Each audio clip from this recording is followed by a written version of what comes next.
I feel like I'm on a journey to be the most unhinged person in the world. Honestly, what I mean by that is, okay, I look like a mushroom because I have my natural hair underneath. I need to get it washed and conditioned, even though I tried to do that. But when I tried to do that, people probably looking at me like I'm crazy. But that's what I'm saying. I want to literally like just not give a damn. And the trick is, I believe, is to be delusional at first. I think that's it. To simply just pretend like you don't care about what other people say. Yeah. Because I feel like I'd be an even better YouTuber if I didn't care about what people thought and stuff. Like, I would get so many good shots. I would be so consistent in my speech and stuff, in terms of like if I'm speaking and then I see somebody looking at me, I stop and then my energy changes and stuff. But it's like, what's the worst that could happen? They can come and say, what are you doing? But they won't. So that's my corner life crisis right now. I'm 21, almost 22. So, but I think it takes practice. I'm just gonna practice being more confident. Like, I can't say I'm confident, but then I do this anytime somebody sees me speaking into my camera. Like, what's the worst that could happen, for real? I think I say this in my videos all the time. It's because I care too much about what they could be thinking about me. If I saw somebody taking a YouTube video, if I saw somebody speaking into their phone, I'd be inspired. I'd be like, I should do that, because it's content creation. Ciao. These are just the 9 a.m. thoughts that I'm having in my car. It also took me a lot. It took a lot for me to get out of bed. I just want to get my life in order. But people don't talk about how hard it can actually be. Look at how cute this bag is. This bag is from Shein. It's so cute. This hoodie is also from Shein. My Shein order came in pretty quickly. I took my bag to get some hand cream. I'll safely say that I procrastinate so much on getting my shit in order because I'm addicted to social media. The kind of addiction, like, you know, sometimes when people get off social media, like, I would try it, but I wouldn't really know why I'm doing it. And so I'll just be back on social media. But now I kind of have a reason to. There's just so many opinions online. So I feel like a lot of my insecurities have come from just seeing so many opinions. Like, why am I upset? I'm not angry. I'm just irritated. I'm irritated at me. I'm irritated at myself. And this is the ugly truth, okay? Sometimes I'm mad at myself. Sometimes I'm mad at myself because it's like, you have these goals or you have this way of living that you want for yourself, but you're not doing anything. I am proud of myself, however, because I did say that when I start recording, I'm going to continue recording. That's why I haven't been posting a lot of videos, apart from school. You can't wait until you have the motivation to film. Just start recording. I think to get what you want in life, you need consistency. I had a realization moment. I said, you know what? I'm simply going to romanticize this part of my life. It's going to be ugly, but it's also going to be worth it. I know. It's going to be a lot of moments of self-doubt, but I just need to reaffirm what I believe. I know that this is the best thing for me. It's like a journey. I don't want to call it like a spiritual journey. It's not a spiritual journey, but low-key is, because child, I'm just overwhelmed. Before, I'd be upset because I wouldn't know what to do. So I'm happy, and I'm learning how to control my emotions, so that's also cool.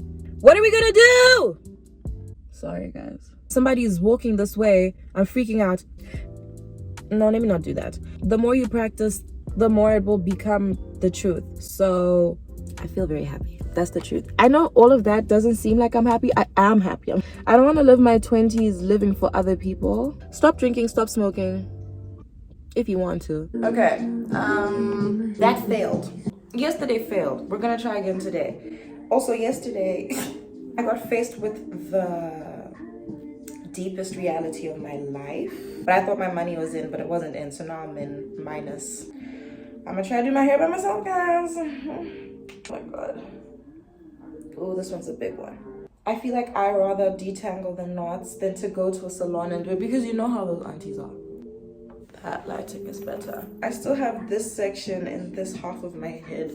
Okay, this video is pretty messy. I'm trying to twist my hair. I probably should have done it when it was wet, but it's very tangled. I did this half isn't tangled, but this half is tangled. As you can see, there's like little dreadlocks. My Uber Eats is on the way. Like, I honestly thought my hair was relaxed. Being real, I forgot that my hair is actually mostly natural. I feel like this video, the concept is, I think it's cool. Simply because I'm just allowing myself to film and to just give you guys raw content. Yeah, guys, yeah, I come on here looking a mess, but it doesn't matter. It doesn't matter. I don't always look good. Like, I don't always look good, and that's normal. That's fine. Like, you know, I've seen like how much I enjoy so many more experiences knowing that I'm being myself, knowing that I'm reacting the way I want. This is my genuine reaction.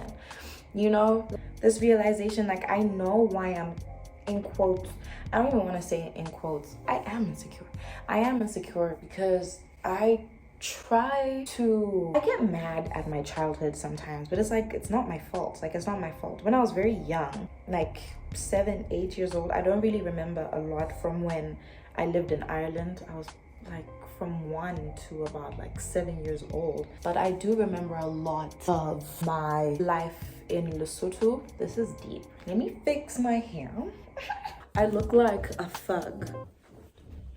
Guys, I'm gonna get way more of these hoodies. I got this from Shein. I was saying earlier that like in primary school, I feel like that's where insecure Charmaine was built. Like anytime, like I was myself, Shame. Like I was myself. I've always been dramatic. As a child, I was a very dramatic child. I loved acting. So, okay, to those of you who don't know, I was born in Zim, and when I was about 1, my mom and I moved to Ireland. That's where my dad was working. So stayed there for about 7, 8 years, then moved to Lesotho. In Lesotho, yeah, that's when I feel like I kind of started to be afraid to be who I am. And my mom is a very confident woman. My mom is very confident in who she is and stuff. So that's like what she would teach me, like growing up. But like it only started in Lesotho when she would give me these like teachings and stuff, where she'd be like, no, you're beautiful. Like, you're beautiful the way you are. And all throughout my life, honestly. You're beautiful the way you are. Just be yourself. Blase, blase. But then in Lesotho, it started to be a little bit hard, ma'am. I was 7 years old. I was 8 years old, being told that wa papa, which means, correct me if I'm wrong, like, you think you're all that, or at least that's what I got from it. If that's not what it means, then that's crazy. That's what I was constantly told, like growing up. It's almost as if we weren't allowed to fully express who we are. And I did, obviously. I had a bit of an Irish accent, of course. I don't even remember my Irish accent. But of course, you know, moving from Ireland to Lesotho, I had the accent. I guess the older girlies didn't like that. I had a great set of friends though. These are my friends. These are my lifetime friends. We were 7, 8 at the time. So it's almost like they tried to protect me. They weren't really problematic like I was. But then again, they also have their own experiences that I might have forgotten or just don't know about. So let me not even invalidate anything they would have gone through. Like, I would get picked on quite a lot. It was hard. You're hit with this, you're doing too much. Very early. I think from there, it also then spilled into high school. I was only in high school in Lesotho for a year, then I moved to Zim. There was like 3, I can't really remember the number, but there was quite a lot of mean girls. There was mean girls. They would just say very, very mean things to me. I've kind of living for others and trying to please others started very early, as I feel like it probably did for everyone. Do try and be myself on YouTube, but I know I'm not my full self. There's some things that I hold back on saying, some things that I hold back on doing. There's a lot that I edit out. I just don't want to edit it out anymore. I'm just like, what am I really pushing if I'm hiding who I am? So it's like a lot of conditioning, like from Ireland, being told, why do you speak like that? I'm trying to learn how these people speak and whatnot. Go to Zim, same thing. I'm trying to learn how they speak. And it's just always been trying to please people, like trying your best, because you don't want to be the black sheep. You don't want to be. So you try to fit in. You pick up fast. They won't have anything to pick on if you're just like them. But y'all guys, I've been speaking a lot. Thank you so much for staying on my channel, guys, even though I come on here looking like this. This is a cute video. I like this video. For some reason, I really like this video. But yo, guys, I will see you guys on my next one. Love and light. Mwah. Didn't think that I would feel how I felt for you. Yeah. I said love is a game for two. Don't play around with the truth. All I wanted was me.